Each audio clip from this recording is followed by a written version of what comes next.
Daily. Taste the Daily. ఉండడం ఒకటి. రెండోది చాలా కేటీఆర్కు రేవంత్ రెడ్డి మీద చాలా కోపం కసి ఉంది.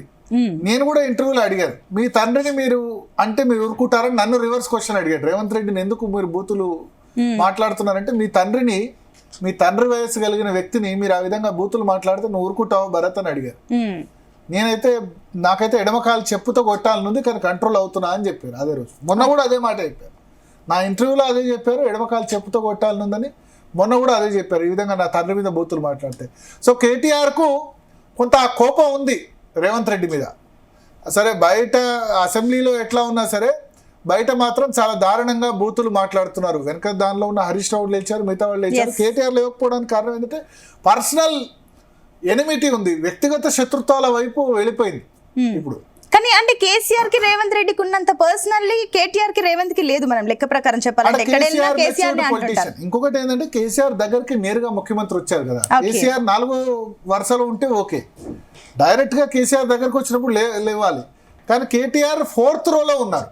ఆయన 4th రోలో ఉన్నా ఆయన లేచి నిల్చొని ఉండాల్సింది. బట్ ఆయన వస్తే నేనెందుకు లేవడం, ఆయన వచ్చింది అక్కడికి కదా, చాలా దూరంలో ఉన్నాడు కదా అని భావించవచ్చు. రెండోది తండ్రిని తిడుతున్న వాడికి ఎందుకు ఇవ్వాలి మర్యాద? తండ్రి బయట అన్ని బూతులు తిడుతున్న వాడికి ఎందుకు మర్యాద ఇవ్వాలి అని కూడా కేటీఆర్ అనుకోవచ్చు. అంతే కదా, ఆయన మనసులో ఏం ఒక నిమిషం కూడా లేవాలని అనిపించలేదు. మిగతా వాళ్ళు పక్కన ఉన్న వాళ్ళు లేచి నిల్చున్నారు. బట్ కేటీఆర్ పక్కన కూర్చున్న శాసనసభ్యుడు ఇద్దరు కూడా లేచి నిల్చోలేదు. సో దాన్ని బట్టి మనకేమర్థమవుతుంది, ఒకటి అది ఉంది ఆ భావన, ఖచ్చితంగా నా తండ్రిని ఇట్లా అంటే గనక నేను లేచి నిల్చోవాలా. ఒక తండ్రి కొడుకులకున్న బాండింగ్ లో ఆయన రియాక్షన్ మనం అర్థం చేసుకున్నప్పటికీ తండ్రి శత్రుత్వాన్ని వదిలినా సరే నేను ఆ శత్రుత్వాన్ని వదలను.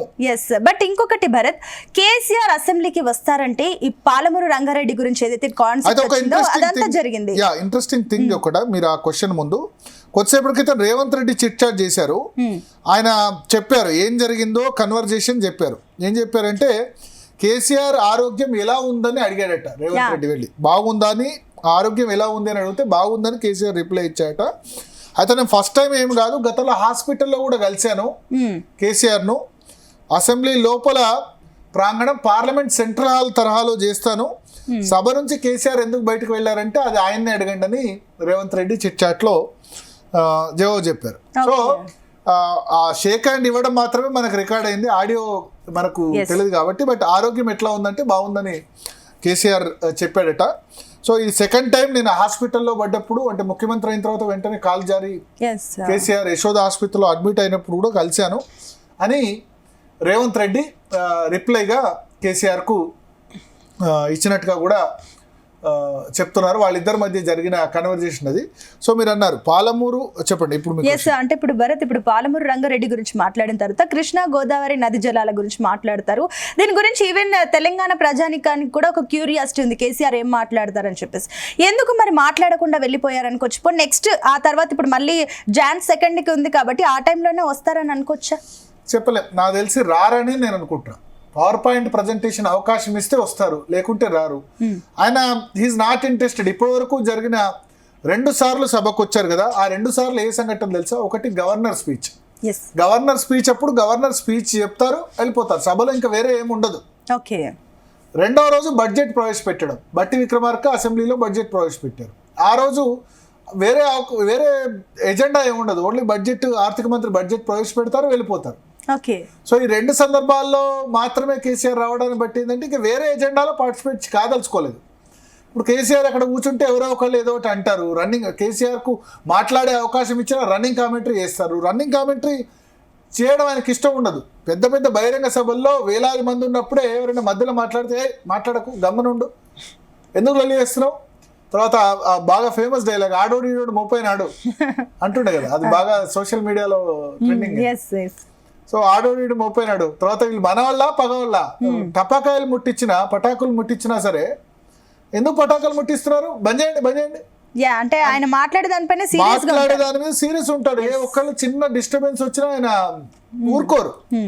సో ఈ సభలో ఉన్నప్పుడు మాట్లాడుతుండగా రన్నింగ్ కామెంటరీ వస్తుంది, దాన్ని అస్సలు ఆయన సహించలేదు. ఓకే ఆయన ముఖ్యమంత్రిగా ఉన్నప్పుడు అంటే స్పీకర్ కంట్రోల్ చేస్తారు, వేరే వాళ్ళు మాట్లాడలేరు. కానీ ప్రతిపక్ష నేతగా ఉన్నప్పుడు కాంగ్రెస్ వాళ్ళు కౌంటర్ ఏదో ఒకటి ఇస్తూ ఉంటారు కదా, మధ్య మధ్యలో డిస్టర్బెన్స్ ఆయన సహించారు. ప్రెస్ కాన్ఫరెన్స్ కూడా మీరు చూడండి, ఏదో 10 నిమిషాలు ఉండదు, మినిమం గంట ప్లస్ ప్రెస్ కాన్ఫరెన్స్ ఉంటుంది కేసీఆర్. సో ఆయన ఫ్లో ఆగితే గనక ఆయన ఇష్టపడరు. సో ఇవాళ కూడా అంతే, జస్ట్ అసెంబ్లీలో వచ్చారు, సంతకం చేశారు, వెళ్ళారు.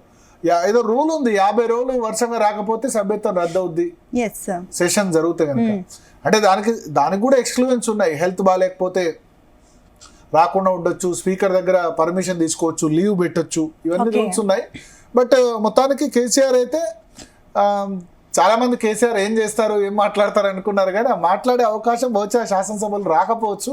బహుశా బీఆర్ఎస్ చెప్పొచ్చు, పవర్ పాయింట్ ప్రజెంటేషన్ మేము కేసీఆర్కి అవకాశం ఇస్తే కనుక ఆయన పాలమూరు ప్రాజెక్టుల మీద లేదా కాళేశ్వరం మీద పవర్ పాయింట్ ప్రజెంటేషన్కు అవకాశం ఇవ్వమని ఇప్పుడు BAC బిజినెస్ అడ్వైజరీ కమిటీ సభ సంబంధించి మీటింగ్ ఉంటుంది. తొలి రోజు ఇప్పుడు సభ వాయిదా పడ్డది కాబట్టి ఆ సభ వాయిదా పడ్డ తర్వాత BACలో అడగొచ్చు బీఆర్ఎస్ కేసీఆర్కి అవకాశం ఇవ్వండి అని చెప్పి. కానీ ప్రభుత్వం అవకాశం ఇవ్వదు. గతంలో కాళేశ్వరం రీడిజైన్ చేసినప్పుడు స్వయంగా ముఖ్యమంత్రి హోదాలో కేసీఆర్ పవర్ పాయింట్ ప్రజెంటేషన్ ఇచ్చారు, ఎందుకు రీడిజైన్ చేస్తున్నాము. దానిలో చాలా ఆకట్టుకున్నాయి అంశాలు. తెలంగాణలో ఎక్కడ ఏ వాగు ఉంది, ఎక్కడ ఏ చెరువు ఉంది, ఎక్కడ ఏ ప్రాజెక్ట్ ఉంది, అన్ని విషయాలు కూడా కేసీఆర్కు కొట్టిన పిండిలాగా ఎక్స్ప్లెయిన్ చేశారు. సో రీడిజైన్ కరెక్టే అన్న భావన అప్పుడు అందరిలో కలిగించారు. సో మోస్ట్ యాక్సెప్టెన్స్ వచ్చేసింది అప్పుడు. సరే మళ్ళీ మేడిగడ్డ కూలిన తర్వాత, మేడిగడ్డ కుంగిపోయిన తర్వాత వేరే విధంగా ఉంది. అయితే ఇప్పుడు మళ్ళీ దాని మీద పవర్ పాయింట్ ప్రజెంటేషన్ ఇమ్మని అడగొచ్చు, కానీ ప్రభుత్వం ఇవ్వదు. ఎందుకంటే కేసీఆర్కి అవకాశం ఇస్తే ఆయన మళ్ళీ కొట్టేస్తారు, ఇంప్రెస్ చేస్తారు. అవకాశం కలిగిస్తే మొన్న ఆదివారం ప్రెస్ కాన్ఫరెన్స్ పెడితేనే వేలాది మంది, లక్షలాది మంది చూసారు. సో సభలో పెడితే అందరూ వాచ్ చేస్తారు కదా, సో అవకాశం ఇవ్వకపోవచ్చు. అందుకనే 1వ తేదీ, దానికంటే ముందే 1వ తేదీ ఉత్తమ్ కుమార్ రెడ్డి ప్రజాభవన్లో, అంటే ఇప్పుడు ప్రగతి భవన్ గతంలో కేసీఆర్ ఉన్న నివాసంలో ప్రజాభవన్లో పవర్ పాయింట్ ప్రజెంటేషన్ ఏర్పాటు చేశారు. దానికి ముఖ్యమంత్రి, ఎమ్మెల్యేలు, జర్నలిస్టులు అందరూ అటెండ్ కమ్మని చెప్పారు. సో ప్రజాభవన్లో పెట్టారంటే ఏంది అర్థం? అసెంబ్లీలో పవర్ పాయింట్ ప్రజెంటేషన్ ఉండదు. ప్రభుత్వం కేసీఆర్ చేస్తే మళ్ళీ ప్రభుత్వం కూడా చేయాలి. సో ప్రభుత్వానికి అసెంబ్లీలో పెట్టేది ఉంటే ప్రజాభవన్లో పెట్టరు. సో ఏం చెప్తారు, మీకు లేదు అవకాశం, ప్రతిపక్షానికి లేదు, ఓన్లీ మీరు మాట్లాడు. అంటే పవర్ పాయింట్ ప్రజెంటేషన్ అనేది లాస్ట్ 10 yearsలో వచ్చింది. ఇంతకుముందు అసెంబ్లీలో ఓవరాల్ చర్చలు మాత్రం ఉండేవి. కేసీఆర్ పవర్ పాయింట్ ప్రజెంటేషన్ ఇచ్చారు, అట్లాగే జగన్మోహన్ రెడ్డి, చంద్రబాబు నాయుడు ఇటువంటి వాళ్ళు కూడా ఇస్తున్నారు. ఈ మధ్య పార్లమెంట్లో ఇంకా పవర్ పాయింట్ ప్రజెంటేషన్ సాంప్రదాయం రాలేదు, కొత్త టెక్నాలజీ కదా, లాస్ట్ 15 ఏళ్ళలో డెవలప్ అయిన PPT టెక్నాలజీ కదా, కార్పొరేట్ కంపెనీలు ఇచ్చిన విధంగా. సో దీనికి అవకాశం ఇవ్వాలంటే స్పీకర్ ఇవ్వాలి. ఈవెన్ హరీష్ రావు కూడా అడుగుతున్నారు 15 days ఇంకా పొడిగించాలి PPT ప్రెజెంటేషన్ కి. 15 రోజులు సమయం ఇవ్వాలి, కానీ 2-3 రోజులు పెడతారు. జనవరి 2, 3 మాక్సిమం కృష్ణా గోదావరి ప్రాజెక్టుల గురించి ఉంటుంది, అంతకు మించి ఉండదు. సభ ఇవాళ తొందరనే వాయిదా పడ్డది. రేపు 30 ముక్కోటి ఏకాదశి, వైకుంఠ ఏకాదశి, అందరు దర్శనానికి కాన్స్టిట్యున్సీకి వెళ్తారు. 31 ఇయర్ ఎండ్ సెలబ్రేషన్. సో మళ్ళీ 2nd శాసనసభ ఉంటుంది. ఏదేమైనా బహుశా 5 సంవత్సరాలు కేసీఆర్ ఇంతే ఉంటారు. సభలో మాట్లాడరు, బయట మాట్లాడతారని నేను అనుకుంటున్నా. ఆయన మెంబర్ ఆఫ్ పార్లమెంట్ గా ఉన్నప్పుడు, కేంద్ర మంత్రిగా ఉన్నప్పుడు కూడా ఇట్లే చేశారు. కేంద్ర మంత్రిగా ఉన్నప్పుడు, లేబర్ మినిస్టర్ గా ఉన్నప్పుడు పెద్దగా ఆయన క్వశ్చన్ అండ్ ఆన్సర్స్ రిప్లై కూడా వచ్చేవాళ్ళు కాదు. కానీ ముఖ్యమంత్రిగా 10 సంవత్సరాలు ఉన్నప్పుడు మాత్రం శాసనసభకు టెన్షన్ గా వచ్చారు. ముఖ్యమంత్రిగా ఉంటే వేరు కదా, స్పీకర్ ముఖ్యమంత్రి డిఫెండ్ చేస్తారు, ఆయనకు అవకాశం ఉన్నప్పుడు వాళ్ళు ఇస్తారు. కానీ ప్రతిపక్ష నేతగా ఉంటే మధ్యలో వాళ్ళకి నచ్చనప్పుడు మైక్ కట్ చేస్తారు. మైక్ కట్ చేస్తే కేసీఆర్ నచ్చదు. కానీ ఒకటి పాయింట్ భరత్, ఇప్పుడు బయట మాట్లాడినప్పుడు మీరు అన్నట్లు చాలా లక్షల్లో మంది చూస్తారు. ఈవెన్ నార్మల్ పబ్లిక్ కూడా ఆ లైవ్ ఆయన ఏం మాట్లాడారు ఏంటి అనేది కూడా ఈవెన్ వారం రోజుల పాటు అదే జరిగింది, అందరు దాని గురించి డిస్కస్ చేసుకున్నారు. బట్ అలాంటి కేసీఆర్ అవే వ్యాలిడ్ పాయింట్స్ అసెంబ్లీలో ఆ మాట్లాడే కొద్దిసేపైనా మాట్లాడితే బాగుండు కదా, ఇంకా అందరికి రీచ్ అవుతుంది కదా. అంటే వాళ్ళ ఎజెండా, మాట్లాడే ఎజెండా ఏం లేదు. అంటే వాళ్ళ కాళేశ్వరము, కృష్ణా గోదావరి ఈ ప్రాజెక్టుల గురించి చర్చ లేదు. బహుశా మరి 2nd, 3rd ఉంది కాబట్టి అప్పుడు పవర్ పాయింట్ ప్రజెంటేషన్ అవకాశం ఇచ్చినా ఇవ్వకుండా వస్తారో తెలియదు. కేవలం జాతీయ గీతం ఆలోపించిన తర్వాత బయటకు వెళ్ళిపోయారు అంతే.